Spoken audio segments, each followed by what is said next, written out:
الحمدللہ شام کے اذکار۔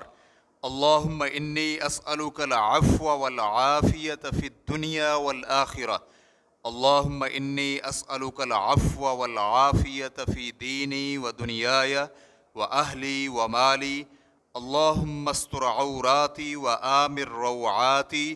اللہم احفظنی من بین یدی ومن خلفی وعن یمینی وعن شمالی ومن فوقی وَأَعُوذُ بِعَظَمَتِكَ أَنْ أُغْتَالَ مِنْ تَحْتِي۔ اے اللہ، میں تجھ سے دنیا و آخرت میں درگزر اور عافیت کا سوال کرتا ہوں۔ اے اللہ، میں تجھ سے اپنے دین، اپنی دنیا، اپنے اہل اور اپنے مال میں درگزر اور عافیت کا سوال کرتا ہوں۔ اے اللہ، میرے پوشیدہ امور پر پردہ ڈال اور میری گھبراہٹوں میں مجھے امن دے۔